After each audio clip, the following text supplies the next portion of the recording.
Olá, galera! Esse é o Cultura em Prosa pela segunda semana seguida, nosso segundo episódio. Esse aqui, finalmente, estamos dando continuidade a um programa que acontece, ou que pelo menos está proposto para acontecer sempre, né? Com alguma regularidade, sempre trazendo algumas notícias em alta aí sobre cultura brasileira, no mundo, etc. Uns assuntos aí relacionados à música também.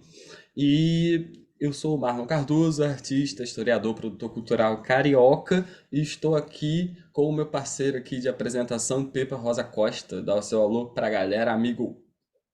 Salve, pessoal! Aqui é Pepa Rosa, artista de Friburgo também. Faço minhas produção cultural, também sou radialista. Bom, para quem está vendo a gente pela tela do celular ou do computador, vendo pelo YouTube, eu estou hoje fazendo jus ao meu sobrenome, né? Eu estou rosa, né? Peguei um sol maneiraço hoje, um sol esse que demorou muito tempo para voltar a aparecer, né? Foram várias e várias semanas só de chuva, chuva, né? E estamos aí nesse calor muito bom, né? Pois é, né? No último episódio tava um clima chuvoso, invernal, como raras vezes se vê aqui no Rio de Janeiro, no começo de janeiro. E aí, eu acho que eu ziquei, né, a situação, porque eu falei, poxa, já tá bom, já deu de frio e agora está 32 graus de madrugada, que delícia. Eu acho que eu desejei forte demais. Mas tudo bem, né? O clima ele tá equilibrado, né? Dizem por aí, né? Só o clima que não concordou muito com essa certeza, né? E aí a gente vai começar a abordar os nossos assuntos de hoje. Vamos falar primeiramente sobre arte vandalizada. Olha que situação, né? Muita gente aí fica nervosa, fica com raiva quando certas obras de arte são vandalizadas por aí. Vide a estátua de Borba Gato, né? Lá em São Paulo, né? De gosto muito duvidoso, estátua de gosto estético e histórico muito duvidoso. Que muita gente ficou com raiva quando foi vandalizada, porém os mesmos que ficaram com raiva da queima do Borba Gato, que nem ficou tão queimado assim, já tá lá firme e forte, assim, logo depois, né, da brincadeira lá, né, gerou polêmica e tudo. Agora tivemos várias obras de arte vandalizadas, essas com talvez, só talvez, muito mais valor estético, social, histórico, simbólico, né, do que a outra lá, né? Várias. Lá em Brasília, lá no Congresso Nacional, aqueles prédios lá, né? Todo mundo ficou sabendo, né? A gente sabe lá, né, quem que armou essa brincadeira. A gente aqui nem fala muito diretamente, porque a gente que quer falar de cultura, não tanto de política, a gente também não quer arrumar inimigo, né? Mas foram diversas obras aí. Você acompanhou isso, Pepa? O que você achou, cara? Pois é, né? Enquanto essa baguncinha estava acontecendo, né? Inclusive a gente até comentou isso no nosso primeiro episódio, foi exatamente enquanto a gente estava gravando, né? E agora a gente está sabendo com mais detalhes, né? O que que foi o estrago, né? Que rolou realmente um levantamento, né? Através do IPHAN e do IBRAM, né? Que são os órgãos aí responsáveis, né? Pela preservação da memória, né? Instituto do Patrimônio Histórico e Artístico Nacional e o Instituto Brasileiro de Museus. Eles avaliaram os prejuízos, né, que foi dessa grande destruição concentrada em pouquíssimas horas, né? E, bom, parece que, felizmente, uma boa parte das obras pode sim ser recuperada. Pode ser que dê um trabalho gigantesco, que vai custar milhões, inclusive, mas que acaba também servindo, né, como um fato histórico, né, também para ser observado e de preferência que nunca mais aconteça, né, cara?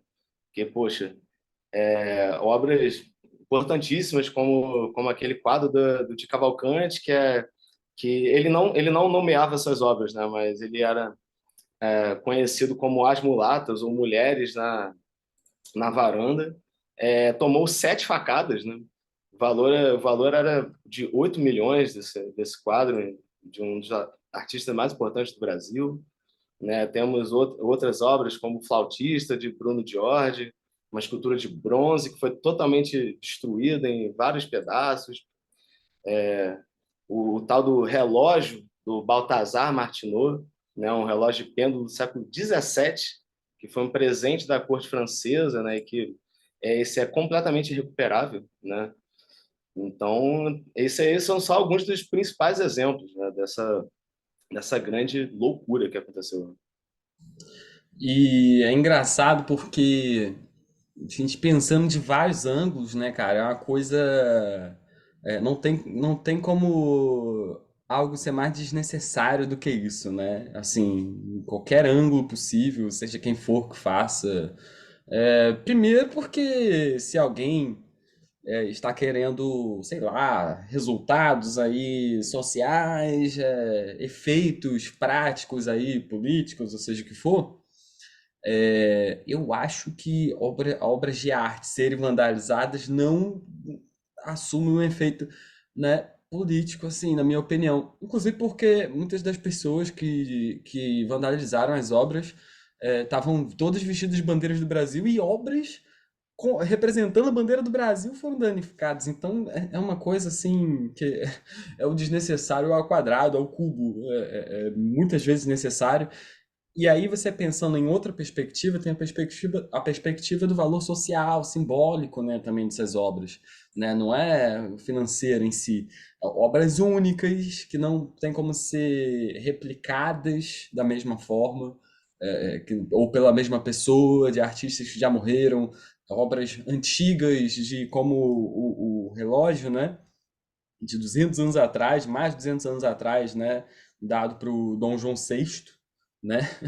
Assim, a gente fica pensando, né? Essas pessoas talvez não entendam, as que vandalizaram essas obras de arte, que o valor dessas obras também é um pouco, não é também só sobre serem obras únicas, irrepetíveis, né? Mas também pela história de quem as produziu, né? Pela história do contexto do momento que elas foram produzidas, né? Aquelas obras ali, né? Não sei se as pessoas que vandalizaram as obras entendem, mas são obras que carregam consigo conceitos, carregam imagens que são a base de diversas criações que não são só artísticas, né? A pessoa olha para o tema cultura, acha que é só arte. De uma maneira, né, arte que eu assisto no palco, mas não, a cultura ela abrange tudo, né, assim, né, da magia até a tecnologia, né, da música à arquitetura. Então, são coisas que baseiam escolas de diversos tipos de artes visuais, coreográficas, né? Ali, no caso, especialmente visuais, artes visuais e artes plásticas, mas que, assim, né, são extremamente importantes até hoje para pessoas que estudam, às vezes, essas áreas, né? Arquitetura, né? Brasília em si, ela já é uma grande arquitetura muito artística, né? Do Oscar Niemeyer. Então, quando as pessoas destroem essas obras de arte, essas específicas nesse caso, né?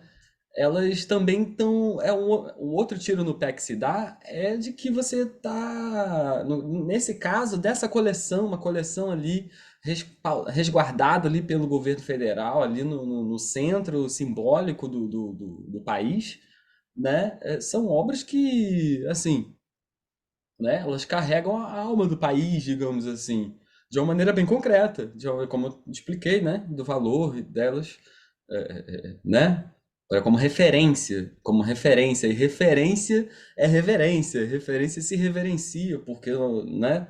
Só há presente porque houve passado, né? Só há futuro porque, né? Tem essa linha. Então, as produções e materiais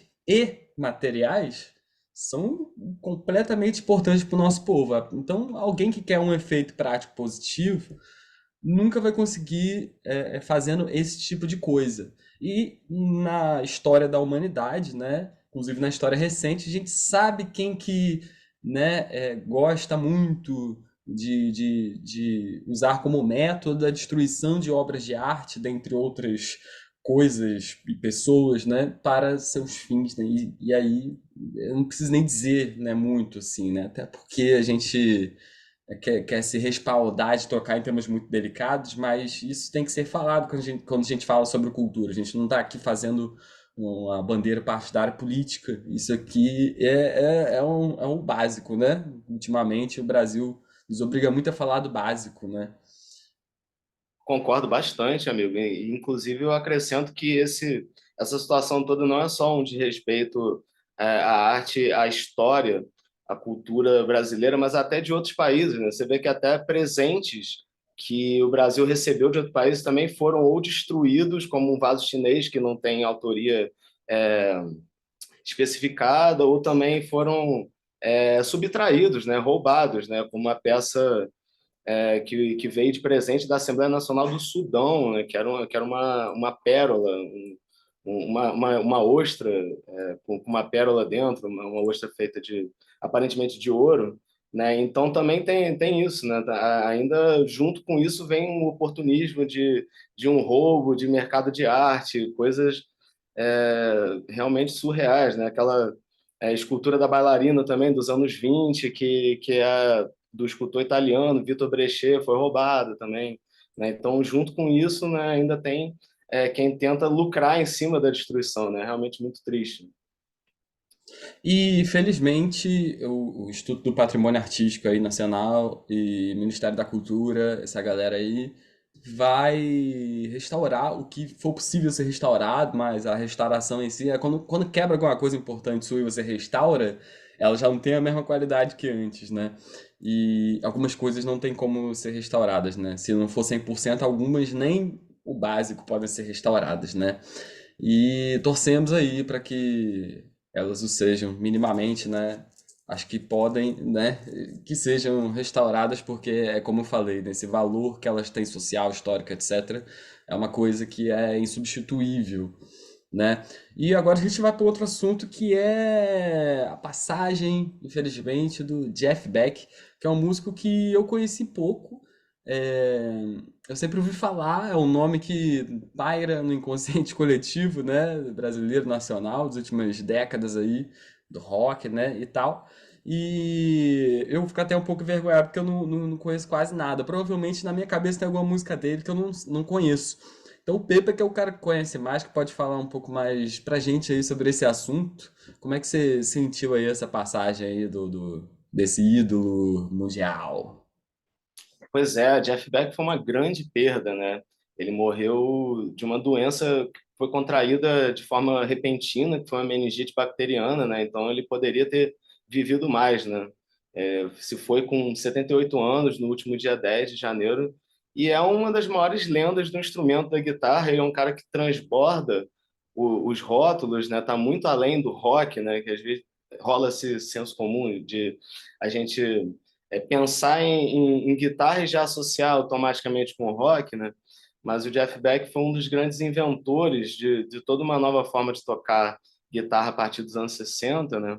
Ele começou sua carreira mais ali com os Yardbirds, ele substituiu o Eric Clapton, chegaram até a tocar juntos durante um tempo, depois o Clapton saiu para fazer o Cream, e aí o Jeff Beck continuou a banda, foi levando essa veia que era mais pro blues, para umas experimentações mais psicodélicas que eram próprias ali daquela metade dos anos 60.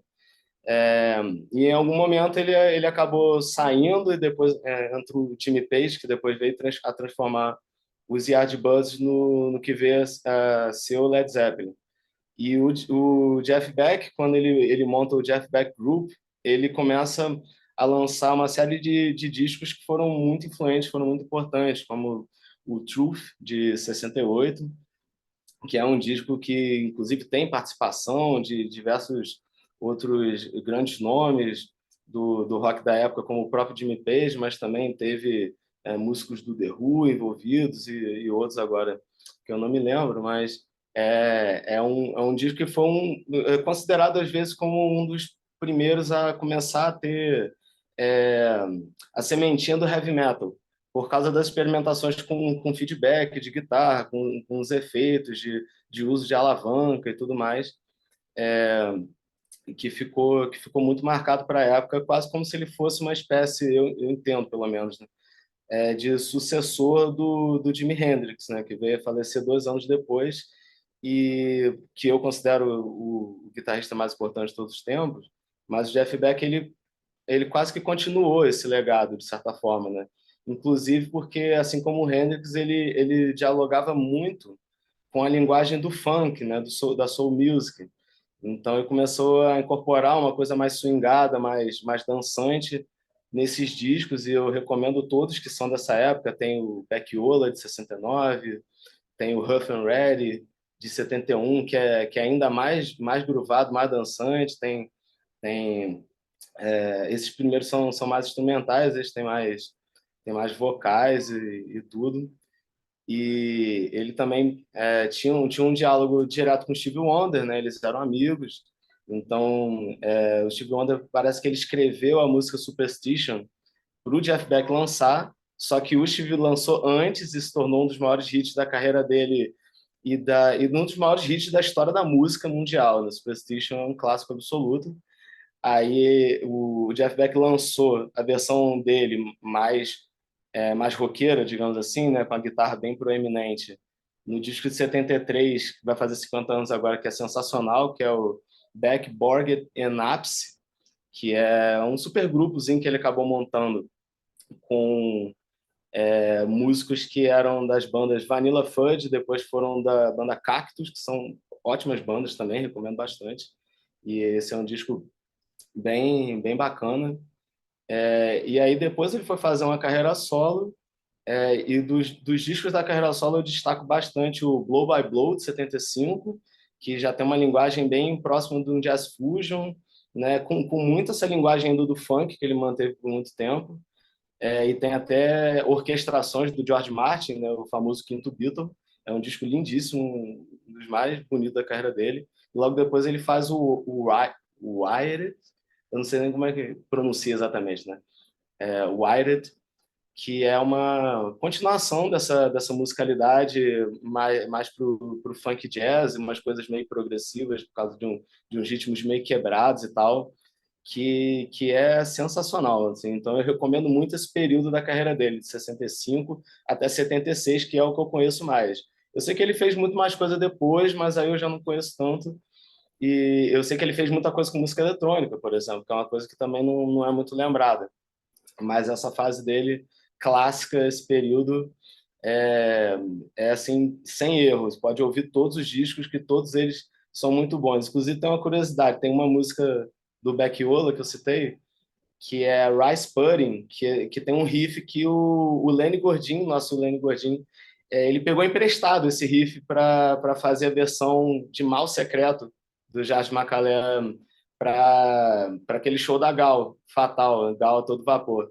Isso é ele mesmo falando, então assim, não é uma acusação de plágio nem nada, mas é muito legal que tinha esse diálogo também. Ele também foi muito importante para os guitarristas brasileiros dos anos 70 e 60, né? Ele também é, é, ele foi influente, talvez menos que o Jimi Hendrix, mas ele também foi importante para o Pepeu Gomes, foi importante para o Lenny e para outros desses nossos heróis da guitarra brasileira. Demais, né? Pô, uma verdadeira aula sobre o Jeff Beck, o Pepa. Eu vou escutar bastante vezes, já vou ter que escutar de novo, porque, né, a gente tem que pegar o material e lançar, dar uma editada. Então eu vou aprendendo, eu gostei dessa relação do Jeff Beck com soul e com funk, né? Porque a gente olha muito para esses músicos norte-americanos, né? E a gente pensa já numa coisa assim, embranquecida, né? Mas o soul e o funk têm raízes negras, afrodiaspóricas, né? Muito importantes e eu fiquei mais interessado agora em escutar. Mas vamos cortar agora para o nosso último assunto aqui no Cultura em Prosa, que é o que, Pepa? Aquilo que não acontece direito há 3 anos, Pepa. É o que, Pepa?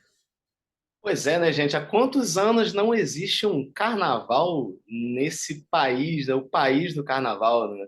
E estamos naquele momento justamente do pré-carnaval, dessa efervescência cultural começando, voltando a acontecer com toda a alegria e a satisfação que isso merece, né? Ainda mais representando, né, esse retorno nosso né, do setor cultural a voltar a ter mais show, a voltar a ter mais eventos, oportunidades, né, que foi tão difícil durante o período pandêmico, que foi catastrófico para o nosso setor durante pelo menos aí uns 2 ou até 3 anos, né, se ele for contar. Então é isso, a folia está voltando. Tá voltando, mas a folia tá voltando, mas a galera não espera quieta, não. A galera já começa já a fazer as suas prévias, né? A gente vai falar aqui de pré-carnaval, até porque ainda falta um mês, né? Falta exatamente um mês, né? Se a gente for olhar aqui, né? A sexta-feira do carnaval é dia 17, no sábado um negócio, né? Esquenta dia 18, acaba no dia 22, quarta-feira de cinzas, né? Tô falando de fevereiro, né? No caso, né? 18 a 22 de fevereiro. E aí o pessoal já tá fazendo as suas prévias e a gente vai falar aqui rapidamente de algumas das prévias e do cenário das capitais aí do Brasil, os principais, né? O carnaval, como sabemos, ele é uma coisa generalizada, acontece em todos os lugares, é um estado de exceção do bem que o brasileiro faz, né? E primeiramente eu vou ser parcial e vou falar daqui do lugar aonde eu vou passar o meu carnaval, que é Olinda, né? Pernambuco. Para mim, o melhor carnaval do universo, assim, porque para mim é o melhor do Brasil e como fora do Brasil eu acho que dificilmente existe carnavais melhores. Eu considero o melhor do universo. Então, vocês me perdoem. E assim, o que está acontecendo lá, né? Desde setembro, grupos de maracatu, maracatu de baque solto, de baque virado, né? No caso, conhecidos como maracatu nação, maracatu rural, assim como frevos, né? Orquestra de frevo, troças, né? Que é como a gente aqui no Rio de Janeiro a gente chama de bloco, né? Lá é troça, né? O nome antigo, né? E já estão saindo desde setembro, né? Visto que no ano passado, né? Quase aconteceu o carnaval do ano passado, né? No Brasil, só que veio uma onda da variante Ômicron da Covid-19 e isso foi um banho de água fria, né? Tava todo mundo se preparando para fazer acontecer. No Rio de Janeiro a gente teve, bom, assim, já estou indo para o Rio de Janeiro, mas vou continuar em Pernambuco, né? No Rio de Janeiro teve um carnaval muito mais ou menos, né? Muito esquisito, embora teve. Por que que eu tô falando que foi esquisito, né? Porque a prefeitura, né, os governos e tal, adiaram o desfile das escolas de samba, que é considerado, né, a alma do Carnaval do Rio de Janeiro, e prometeram reprimir as pessoas que estivessem na rua na data oficial do Carnaval mesmo, né, que seria para acontecer. E muita gente foi pra rua, muita gente foi reprimida, né? E o pior, né? Festas privadas foram liberadas, né? Foi um verdadeiro carnaval de cerca, que inclusive é o nome de uma música minha, um frevo que eu fiz criticando isso. Já faz aqui meu jabá. E assim, né? As escolas de samba, né? Adiou todo o negócio, desorganizou o carnaval, inclusive para muita gente que vive do carnaval, seja vendendo coisas na rua, seja nas escolas, né? As pessoas também esquecem a parte econômica, que é muito forte em vários sentidos. É, Mas em Pernambuco foi pior, porque eles proibiram tudo. Assim, não foi adiado, ele foi proibido, né? Muita gente, inclusive, falava de adiar para o São João, né? Imagina só uma dobradinha, né? Mas aí não tem o clima e não aconteceu ano passado. A galera foi bem reprimida mesmo e essas festas privadas eu não sei se aconteceram, mas não duvido nada, porque, né, se impõe o dinheiro nessas horas, né? E agora tá lá o povo pegando fogo, um monte de palco sendo montado direto, né? Inclusive Pernambuco dá aula para os outros estados nisso, de botar diversos palcos, mesmo nas prévias, durante o carnaval, então é muito palco, palcos imensos, em vários lugares, no subúrbio, nos centros, né? Todo um complexo de programação, né? Blocos populares e quando chega o carnaval mesmo, essas festas privadas, elas podem até encher, podem atrair gente. Mas não falta coisa popular, de graça, coisas que são, assim, populares do início ao fim, sabe? O cara da orquestra de frevo, às vezes é um cara, pô, um trabalhador, sabe? Humilde. Os caras das troças de frevo, das organizações, maracatus. Então você tá vendo ali uma coisa feita por gente, né, do povão, pra gente do povão, né? O populacho puro, coisa linda. E no resto do país também promete acontecer normalmente, né? Não sei como é que foi em BH e São Paulo ano passado, mas estão se preparando normalmente para acontecer. E BH e São Paulo são cidades emergentes aí em termos de carnaval, né? São Paulo nunca teve muito destaque nesse sentido, agora está começando a ter cada vez mais blocos, porém ainda é um destino secundário para a galera que vai curtir carnaval, né? Até porque tendo tantos lugares com praia, etc, para curtir, né? Salvador, não esqueci de falar também, é sempre um estouro. BH está crescendo bastante em termos de carnaval. Rio de Janeiro também vai ter o seu carnaval acontecendo e as prévias estão pegando fogo em todos esses lugares, assim, né? Principalmente em Pernambuco, que é meu amor. E eu sou parcial aqui nesse para falar de Pernambuco, ainda mais do carnaval, né?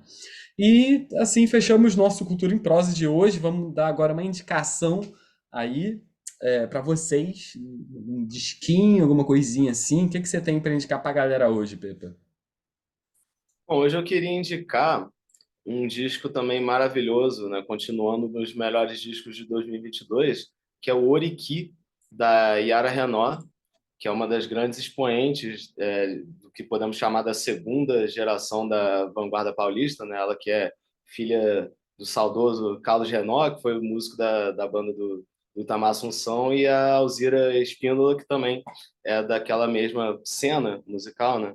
E ela fez esse disco resultado de 13 anos de pesquisa, gravações que envolvem diversos nomes ilustríssimos, como Kiko Dinucci, Criolo, Talma de Freitas, Curumim, Tulipa Ruiz, a própria irmã dela, Nelisa, a Assunção, e, na verdade, não, é amiga dela, né? Eu confundi, mas elas são da mesma cena musical, elas sempre cantam juntas em vários projetos, né?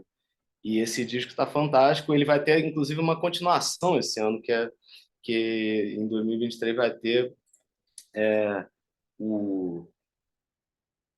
Deixa eu ver só o outro nome. Eu tô aqui tentando dizer pro Pepe que a gente tá com tempo curto, né? Mas acho que ele não tá entendendo. Eu acho que a galera entendeu, cara. A galera entendeu a indicação.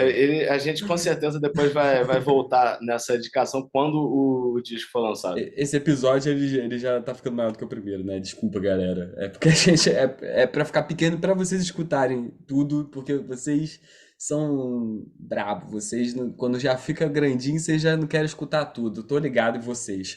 E eu vou dar minha dica aqui rapidinho, que é o disco Atemporal do Hugo Lins, um grande violeiro lá de Pernambuco que toca com a Renata Rosa, tem um trabalho incrível. O disco Atemporal ele é formado por frevos, com arranjos bem diferenciados. Muito bacana o disco, foi lançado no ano passado e sugiro que vocês escutem aí. E é isso, galera. Cultura em Prosa, segundo episódio. Aguardo vocês aqui no terceiro. Sigam a gente aí. Meu canal de YouTube, @marloneiro. Meu Instagram também é esse. O Cultura em Prosa é uma produção do podcast Encantorias e do Serra Grooves, né? Podcast do Pepa. E o arroba do Pepa é Pepafônico no YouTube, no Instagram. E tem o arroba Serra Grooves. Você acha os nossos podcasts e os nossos perfis também lá no TikTok. Beleza? Então, simbora, Pepa. Valeu, gente. Obrigado aí pela audiência. Até a próxima. Tchau, tchau.